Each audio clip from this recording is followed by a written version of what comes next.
Hey, what's up guys? Jameson here. Going to try to do a quick lesson today.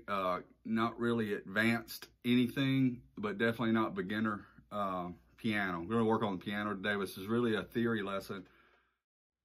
A lot of times I meet people who have taken piano or even still continue to play the piano, but they don't understand chords. They may have found themselves in an opportunity to be in a group, a band, or participate at church, but yet they can't read a chord chart or a lead sheet. They need the actual sheet music. So I'm gonna just do a really quick lesson on that. But it's not just for piano players. If you play any other instrument and you're interested in the piano, this will give you a whole bunch of knowledge really quick. I like to reference crayons. This is still the small box of crayons, but if you remember correctly, you can combine all those different colors to make many more colors than the 5 that are in the small box.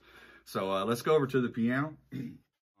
I'm going to pretend you know nothing about music theory, and I'm going to pretend you know nothing about the piano. But we're going to start right here. This is the middle C, and we're going to use the C scale to build chords today. All chords are combinations of different numbers of the scale.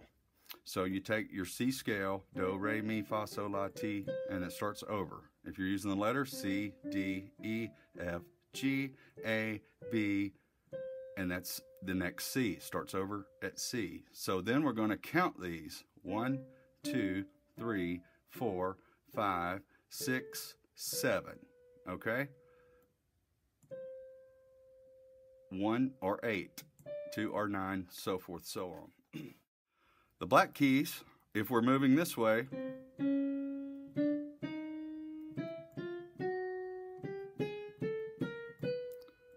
we're going to call them sharps. If the tone is going up, up as in an arrow, we're going to say that arrow is sharp. The tip of that arrow is sharp. So when the tone goes up, the blacks are sharp.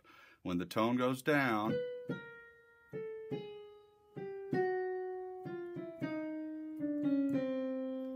we're going to call those flat. Think of a tire. If a tire goes flat, it goes down. So flat tires, sharp arrows. Get back to our chord diagrams. We're in the key of C. We're going to do the major chord. 1, 3, 5. That's your major chord.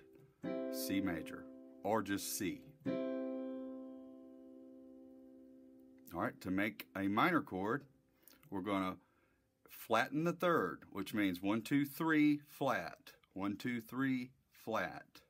1, flatted third, 5. C minor. Okay? There's a million of these things, okay? But for the most part, I'm going to skip a whole bunch of them and show you the 7, okay? If you see C7, 1, 3, 5, well, that's 7, but a 7 chord is a flatted 7th,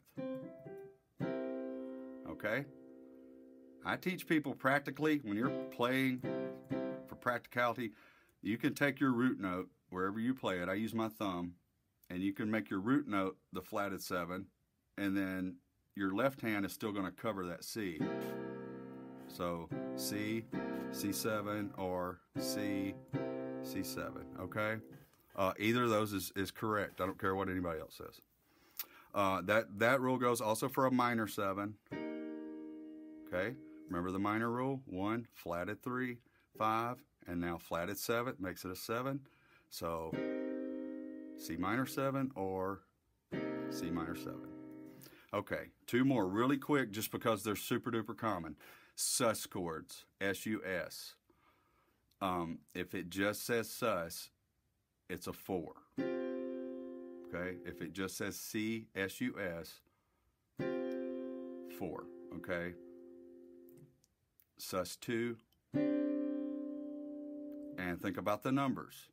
1, 2, 3, 4, 5. Let's review very quickly. C major, 1, 3, 5. C minor, 1, flat 3, 5.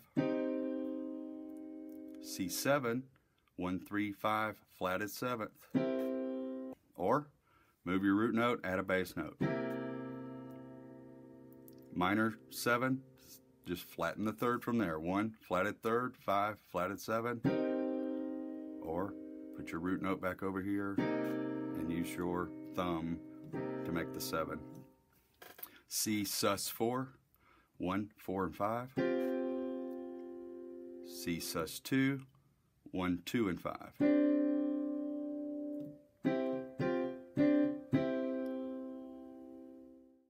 All right, guys, hope you got some knowledge out of that. If you can put it in your brain, those 1, 3, 5s, flatten the third, flatten the 7th, those little rules, if you'll stick them in your head, you'll never have to Google another chord. Think through it, use your brain, but most of all, have some fun. Maybe next time we'll look at those numbers and I'll show you how to build songs out of the numbers, applying chords to each number. We'll see you soon. Have some fun with that.